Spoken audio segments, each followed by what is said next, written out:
everybody. This is Steel Rose's podcast. This podcast was created for women by women to elevate women's voices. I am very excited to introduce everybody today to our guest, Erica Hoke. She is a natural fertility coach who has guided countless women through infertility with compassion, expertise, and proven strategies. Erica combines her deep understanding of how toxins impact fertility health with insights into often overlooked medical tests, targeted nutritional changes, and powerful stress management tools.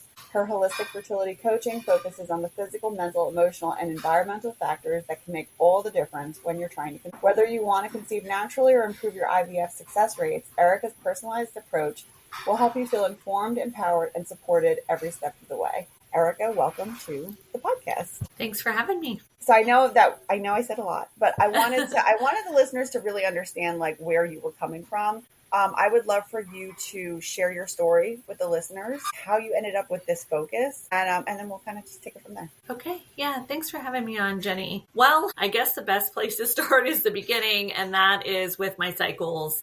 You know, as a teenager, shortly after I started getting my period, they just got progressively worse. And what that looked like was vomiting on the first day of my cycle, terrible pain, uncontrollable bleeding.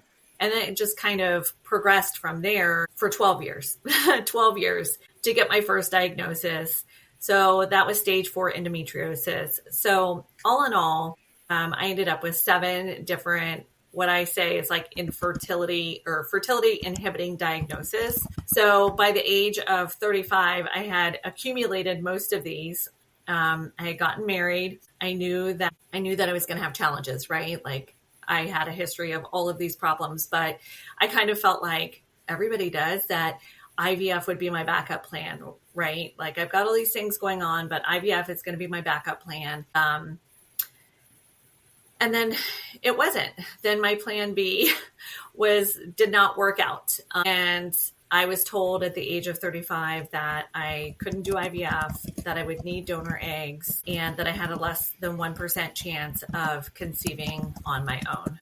Well, so from the beginning, you had mentioned like in the beginning, your cycles were really awful. So I actually have a question here for you because I think this happens quite a bit. And I know I have endometriosis as well. So okay. I know that, it's something that's hereditary. It's passed down. And what ends up happening is that within families, because all the women have it, they don't realize that this is not actually supposed to be happening. Right. You're not supposed to be vomiting during your period. And I actually want to blanket statement this for everyone who's listening. If you, when you have your cycle, have incredibly heavy flow to the point where you have to use a tampon, a pad, and you're still going all the way through, that's a red flag. Yep. Yeah. You know? And it's totally the normalizing of dysfunction, right? On a lot of different levels. Like you mentioned, familial, it's like, well, that's how my cycle is. And so it's normalized, especially in previous generations where people really just didn't even talk about their periods.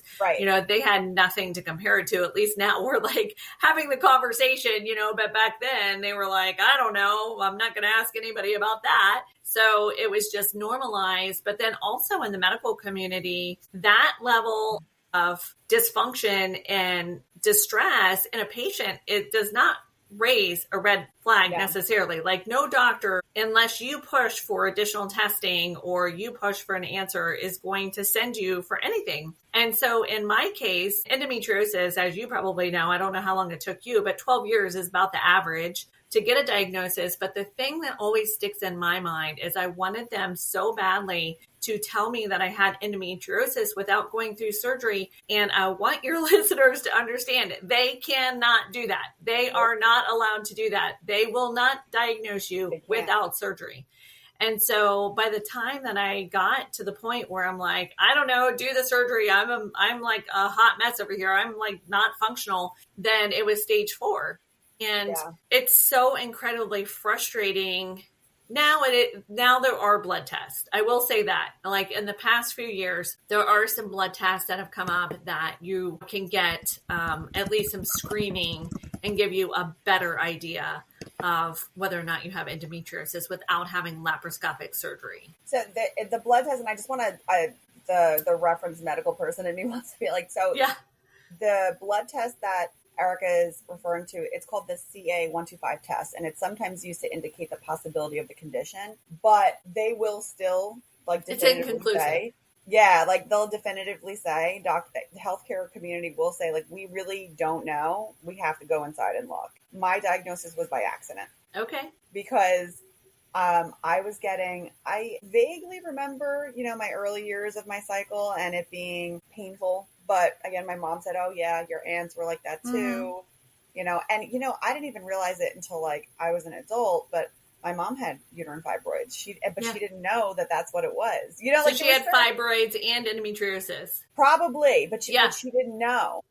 And she still, to this day, like I said, I had endometriosis, and she still is like, oh, well, they're all in menopause. Like, they're like, oh, well, and they just had hysterectomies. That was the solution back then. They just yanked everything out. Yep.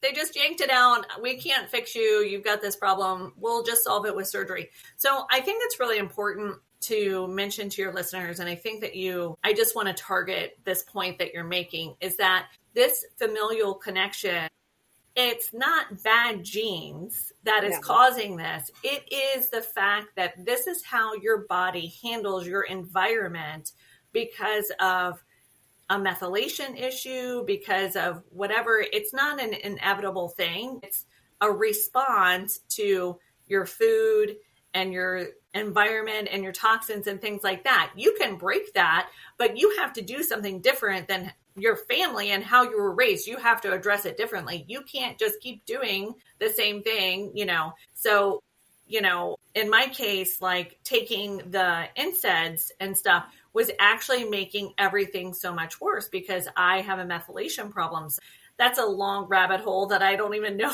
that I can unwind right this second. But what I'm saying is it's flows in families because your mom treated it a certain way. She's telling you to treat it the same way, or, your exposure is the same, not necessarily because it is quote unquote hereditary.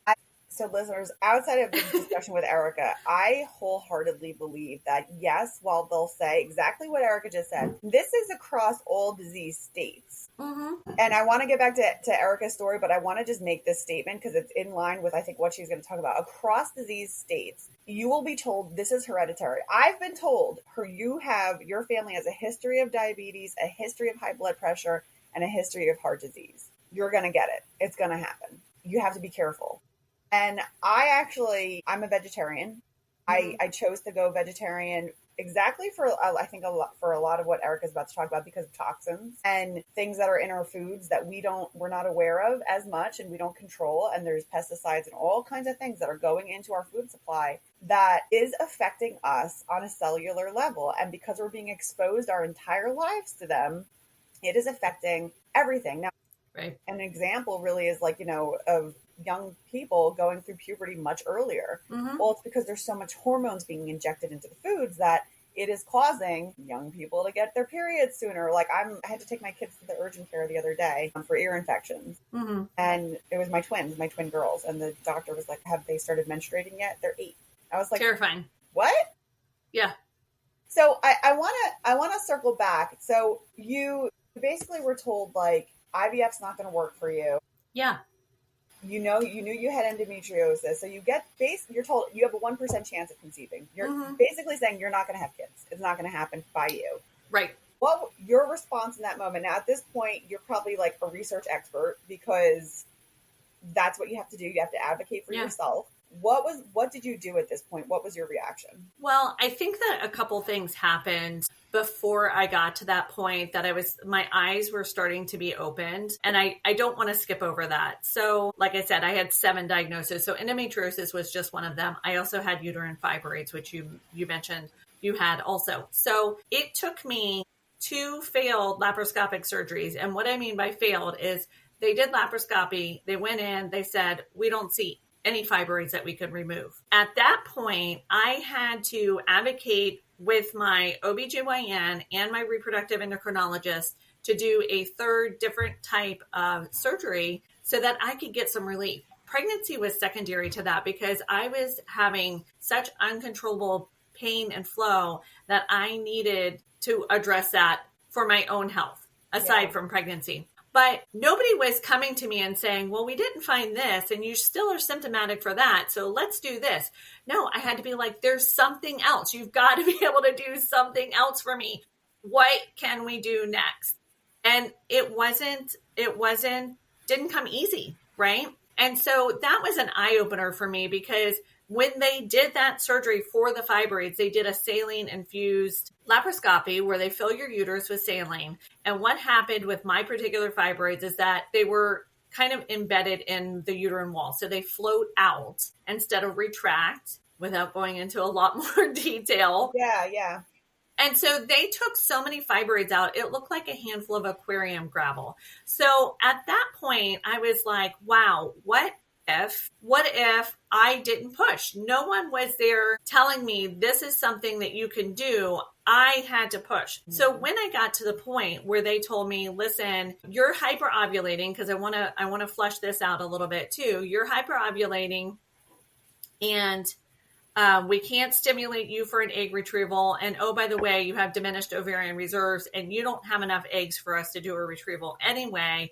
And you're going to need donor eggs in order for you to get pregnant. That seed was already planted in my mind that, okay, what else aren't they telling me? What else can I do? So it was I don't want to gloss over the fact that it was incredibly devastating. It was traumatic. It was a really hard thing to hear, because that is getting the rug pulled out from underneath you, right? Whether it's a diagnosis like mine or some other diagnosis, which totally takes your hope and your choices away. It was devastating. So I sat in that for a minute and I was like, well, okay, we're not going to go the donor egg route until I exhaust all other options. And I don't know what those options are, but I'm going to find out what affects fertility, and I'm going to go full in on that and see what I can do to improve my chances of getting pregnant naturally. And it was things like acupuncture for fertility. It was things like personalized testing, which again, as a consumer, so many of my clients come to me and they will say to me, you hear all the time in the infertility world, I've been tested for everything. I am a pincushion. There isn't one single test possible. And I will tell you that is a complete and utter lie. I've not met one client or a single person of my authors in the Infertility Success Series that was actually true. It is a lie. Everybody as a consumer, and I'm getting soapboxy this morning, but everybody, I'm super excited. Keep going. Everybody as a consumer thinks that when they go into the reproductive endocrinologist, that they are going to do a deep dive into their history, and they're going to look at all their labs, and they're going to figure out why they have unexplained infertility or why they have infertility. And that is not what happens at all. They do a protocol, it's a lab procedure, right? They're doing lab process in order to get you to conceive. So I've said a lot, so I'll take a breath there, but that's kind of what launched my self-advocacy and kind of got the ball rolling for me about making the changes in toxins and supplements and diet and all of those things that I found were truly impacted fertility, even though the medical community will tell you diet doesn't matter. Supplements don't matter. You can't change the health of your eggs. All of those things, they're all complete lies. It's interesting. So you mentioned protocol, and I want to clarify for the listeners. Essentially, what happens every year, annually, there's organizations in the United States that will release their trusted organizations. You can't see it if you're listening to the podcast. I just did a quote. Air quote. Air quote. Trusted organizations that are meant to be top of the top. These are the top experts in the field across all disease states. This is true. And these organizations will come through and say, these are the rules of care that we're releasing this year. We've updated them. This is the standard of care. And all doctors in these particular disease states, and again, it's across all of them, fall in line with what the protocols were that were just released. And then they will follow them to a T. Now, sometimes you get doctors that will follow it, but then also expand on it. Mm-hmm. And those are wonderful doctors, like really, really great doctors. But not everybody does that. as Erica just said, like a lot of folks will just look down the list, check, check, check. You know what? You have all these things. It's not going to be possible for you. We tried everything. This is your lot in life. What Erica's saying here is this doesn't have to be. You can continue to try, and you actually can make changes. And I will say this, like I mentioned earlier, that I've been told, like, oh, you're going to have all these diseases. It's going to happen to you. I'm the only one in my family who doesn't have high blood pressure. I'm the only person. And it's because of how I choose to live my life and what I consume. And I know that. And there's outside of consuming, there's a lot of other things holistically that I do. So Erica, you're basically told there's no hope.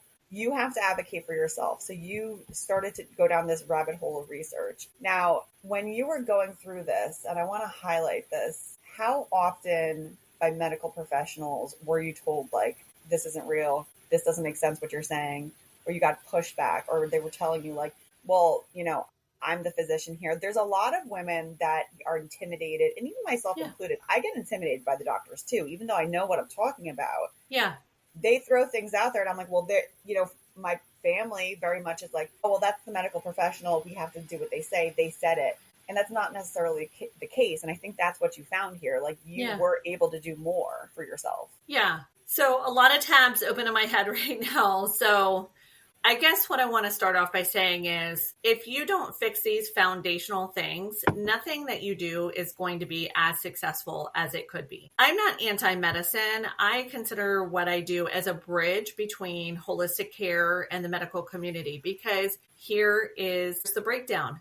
They are not holistic. They are not whole person minded. They are not root cause minded. Okay. So let's just categorize it as that, accept that for what it is, that it doesn't make them wrong. It's just not what they do. It's not what they were trained to do. It's not how they were trained to do it. So if you want someone who's going to take a holistic approach, you have to provide that care for yourself. You either have to find those resources yourself.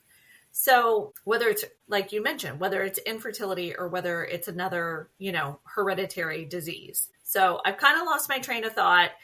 I have a question for you, actually, and it's okay because I think, there's so much to say about this topic. Yeah. That it's very hard to even like hone it in and like pick the certain elements. One thing I want to touch on, because I don't want to discount this, was the emotional element of what you were going through. Yeah. So we're talking very like statistically of like, this is it. And this is how, make sure you advocate for yourself. But I haven't experienced it at all, but I do have relatives that had gone through very traumatic infertility experiences and had to, and everyone has kids now, happy and healthy. Everyone had to go down their own paths for it, right. And so I don't know if you're going to be able to answer this, but how did you find the strength within to say, like, I'm not going to accept the diagnosis that you're telling me. I am going to continue to look at this. Like, how did you find it in yourself to continue to go down that path?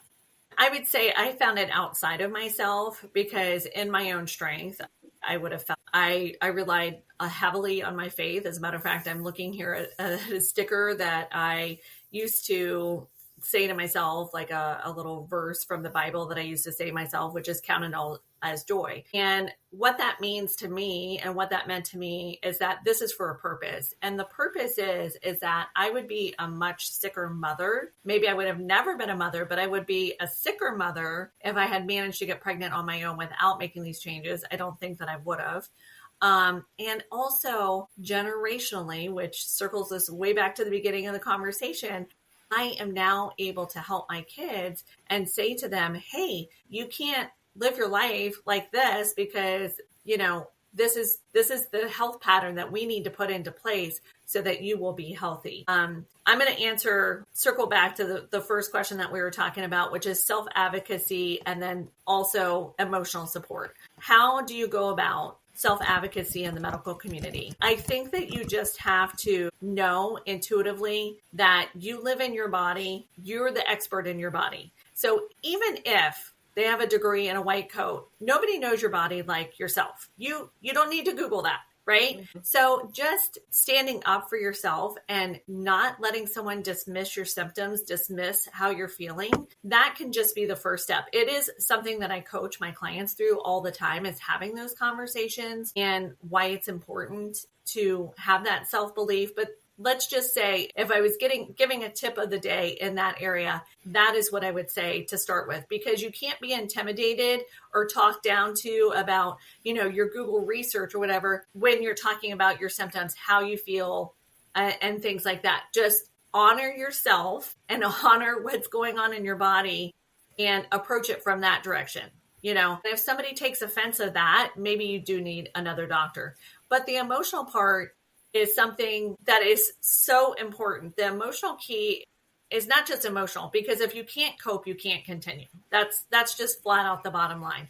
You have to put some coping mechanisms in place so that you can make it through this infertility journey. So what that looked like for me was, it was talk therapy. It was using the resources of my faith. But there are also things that I've learned that I share with my clients now, which is things like tapping, TRE method tapping, where you connect with the emotion that you're feeling. And if you're not familiar with that, it's something, the reason that I love it is because what I call it my pocket tools. Actually, I have a practitioner that provides all this information in my program, and she's the expert in that. But you identify the emotion and then you process it, and you have these things that you can, when you get your negative pregnancy test, or you get that call from the IVF clinic that your, embryos didn't make it, you can go to your car, you can go in the bathroom, and instead of stuffing those feelings down, you can process them in the moment and then go on with your day, which is so important, because this is a 30-day cycle or 28-day cycle process. And if you are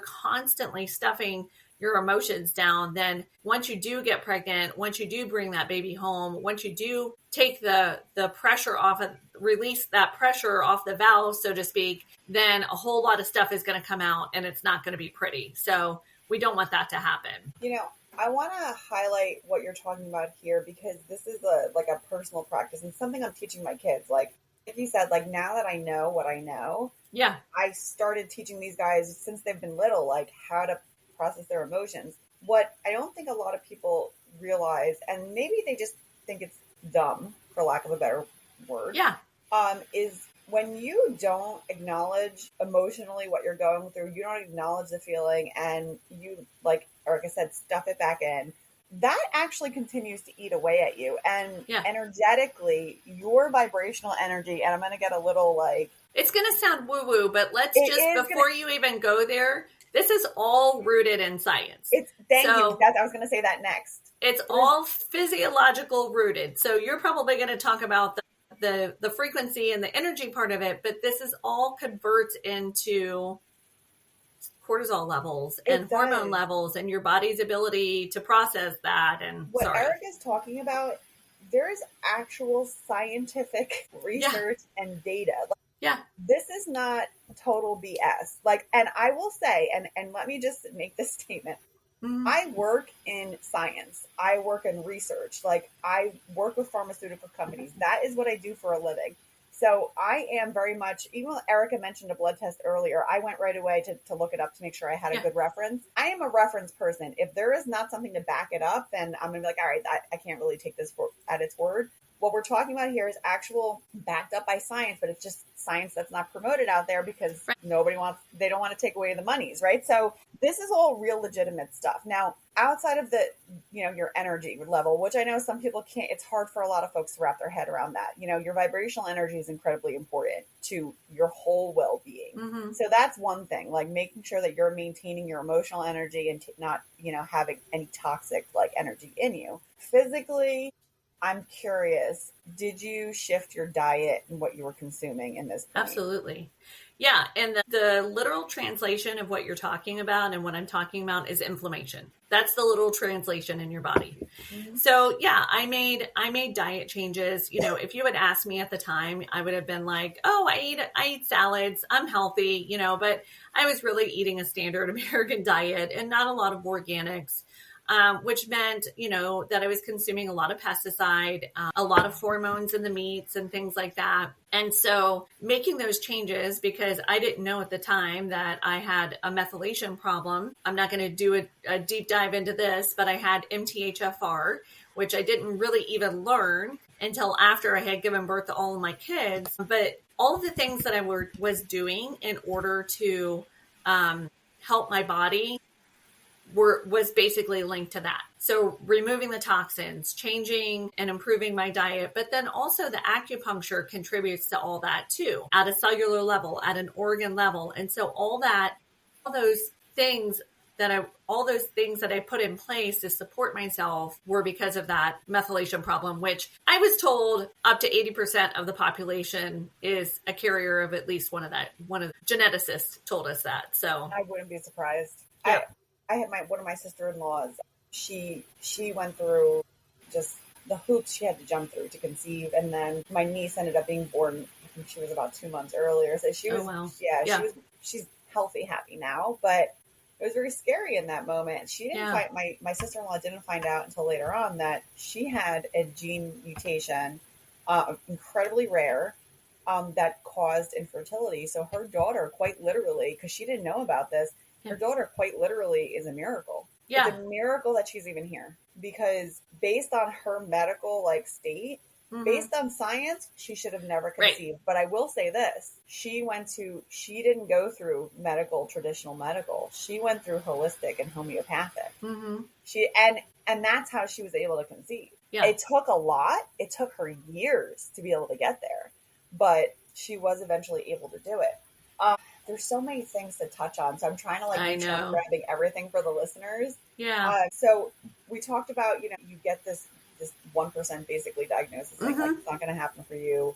Emotionally, you started addressing the emotions, making sure you're addressing the cortisol so that way you're not having that inflammation. You did have some dietary changes, I'm going to assume, because obviously we talked about that. Yeah. And then you had the will and the strength to continue on. So at what point did you know, I'd like to use this to help other people? I've gone through this. Other people must be going through this. At what point did you start to think to yourself, I think I can help other people? Yeah, I think it was just, I started telling people my story, and I had 3 children under 3 years old. So I had, my oldest really close together. So kind of when I was able to come up for air and I started participating again in the Facebook communities, the Trying to Conceive communities, and kind of sharing my story, I realized that there's so many women out there that just don't have any hope, and they don't know anything else to do except for IVF. And like we've talked about, you can go on one of the .govs and it will say, make it less likely to conceive.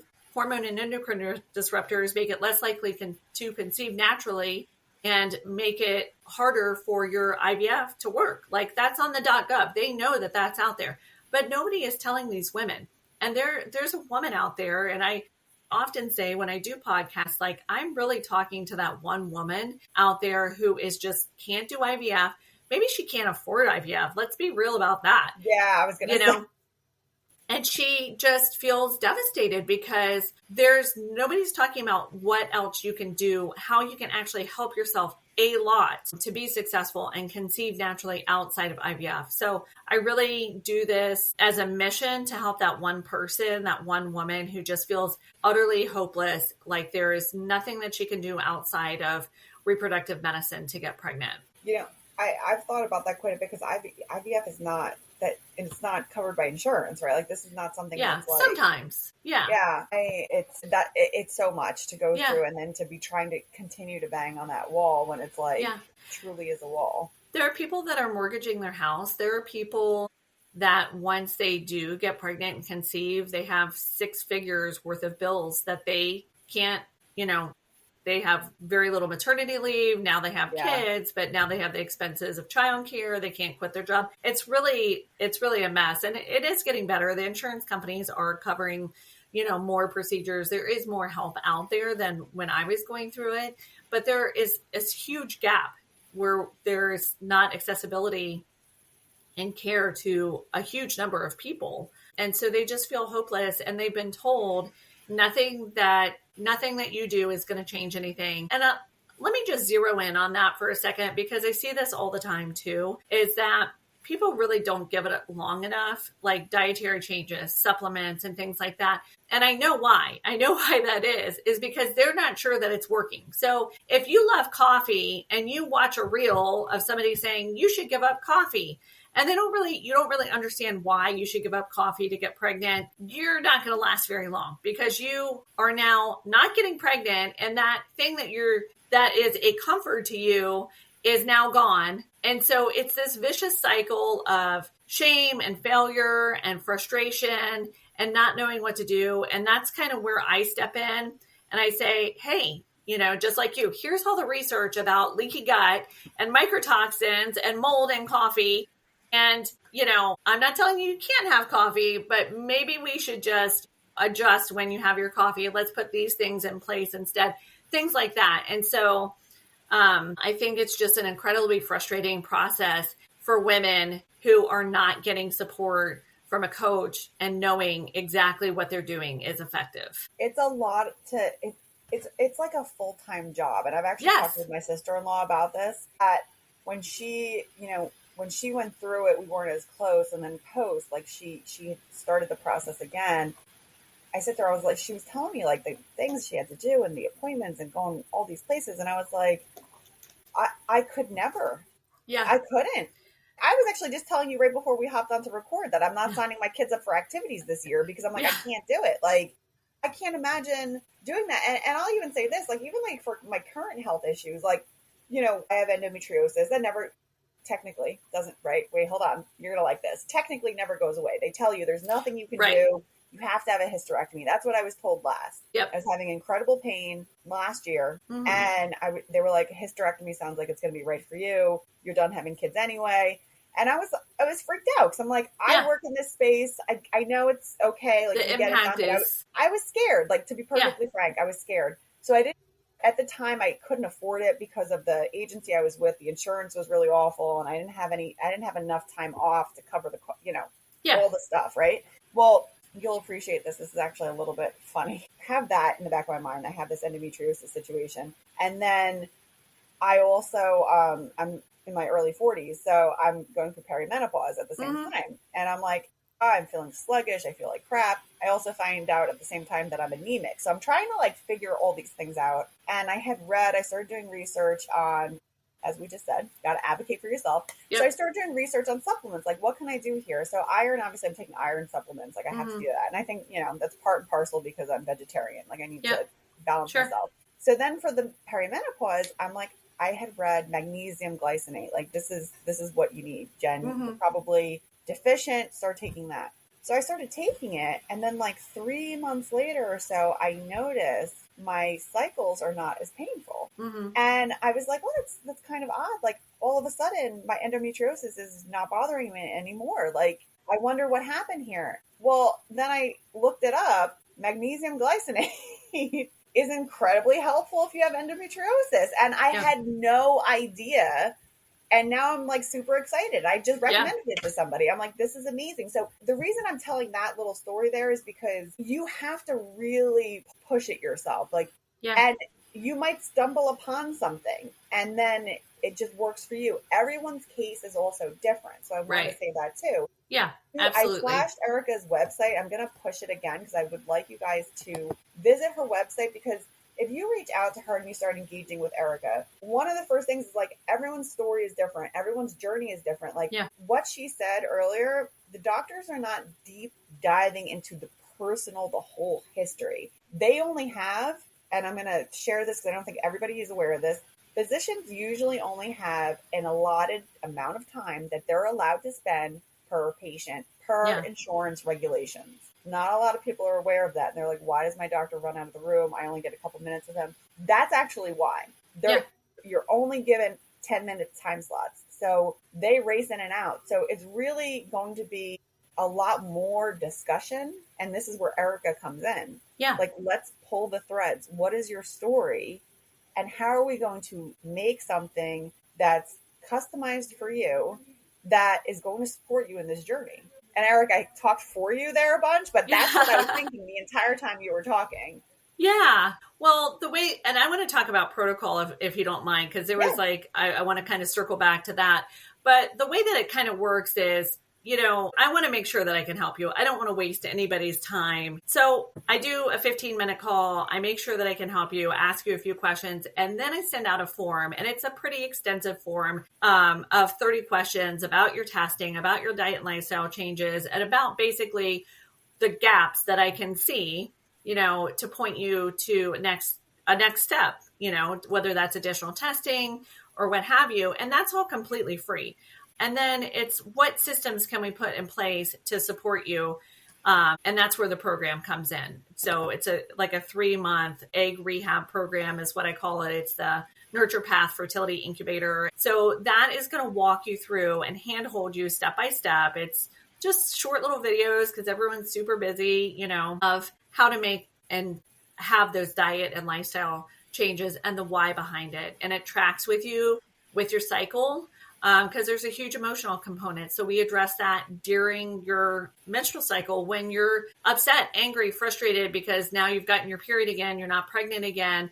So we can kind of go into the next cycle with a clean slate instead of, stuffing all of those emotions down. But that's kind of how it works. It's a little bit of a detective work. And then just knowing, like I talked about before, that what you're doing is the right step to support your body, to improve your egg quality, to make the changes and the why behind it, and then coping tools, 100% coping tools. But when you were talking about protocols, yes, there is that, oversight where everybody gets the protocol. But I just realized this about a year ago. I had partnered with a reproductive endocrinologist, and he was telling me that now there's only 3 or 4, there's hardly any independent reproductive medicine offices. They're corporately owned by conglomerate groups. So they might be branded as different, air quotes, different offices, but they're owned by conglomerate groups and they control the protocol based on, numbers and stats and things like that. And it's really hard to go off that path. The doctors get in trouble for going off that path. They really have to push back against their own system and their own employers to give personalized care. So just keep that in mind. Like sometimes the doctor is not just being a jerk. When you ask for a test, you have to have a doctor that's willing to stick his neck out for you. This doctor in Tampa on the west coast of Florida, he works for Shady Grove, but he is that doctor that's willing to go to bat for you, change your protocol and things like that in order to get you, he takes all the tough cases in order to get you where you need to be and not just keep doing the same protocol over and over again, which is literally the definition of insanity, right? I'm glad you said that because that's I have a respect for our medical professionals. We need them. We need them. But you're right. Like that, they are sometimes like put into a position where like they're pigeonholed. They're just not allowed to, and they might even get in trouble to guide you outside, because then it's also opening them up for like a lawsuit and this and that. Like there's so many levels of complication, unfortunately, to our system that it prevents the patient from being like the top of mind. One other thing I want to touch on with you too is your book series. So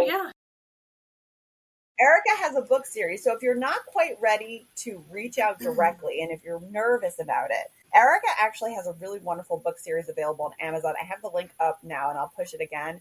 We talked a little bit about it in the beginning where I said like, how did you know, or in the middle there, how did you know you wanted to start putting things into books? So the books, how you have about 4 books, is it? I saw? Yeah, the Infertility Success book series is a 4-part series. And the first 2 books deal exclusively with infertility stories. And book 3 is about a postpartum journey after infertility. And then book 4 is a faith journey during and after infertility, kind of shining a light in those dark places where people feel shame and they can't really have these conversations openly about those topics. So they're all told from the lens, though, not just like, hey, let me tell you my story as a memoir. No, the authors really poured themselves into these chapters and said, at this point, man, I wish someone had told me to ask this question right now before I had this procedure or this test, so I wouldn't make this mistake because the outcome was not good.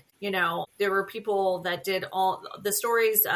It's a compilation. So the stories are, really varied. Each author had their own path, as you mentioned. Some of them were reproductive medicine. Some of them were raw food diet. Some of them were, IUI, secondary infertility. My own story is there, where I couldn't do IVF. So there's just a variety of stories so that each author can connect with somebody based on kind of what they're going through, get some help. And they're really great too for understanding, for family members to understand what the mindset is of someone going through the infertility process, because I think people would be shocked to hear someone going through infertility or their family member say, I told my husband that he should divorce me and just go find somebody else that can give him a family because I can't give him the family that he deserves.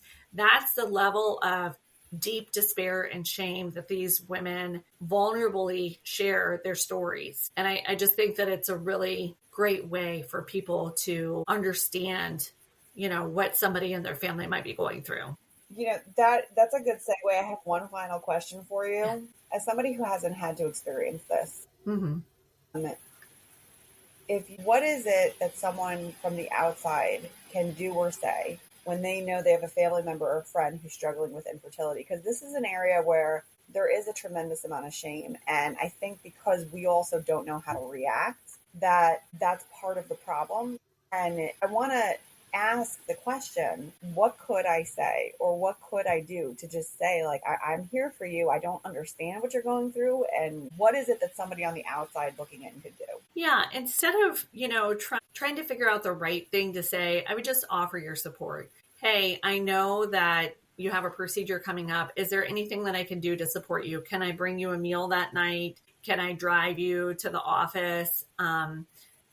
Is there anything that I can do to support you? And just let them kind of take the lead on that. Because so often people go inward because, people try to, it's the toxic positivity, right? And everybody means well, but if you don't understand the mentality of someone that would tell their husband that they love to divorce them, or that, people say things like, they just dismiss the feeling. Right. So I would just say anything that you do, don't dismiss their feelings about it. Don't gloss over the feelings. Identify that this is ridiculously hard and you can't imagine what they're going through. And just what can I do to support you? Okay. Thank you for that. Yeah.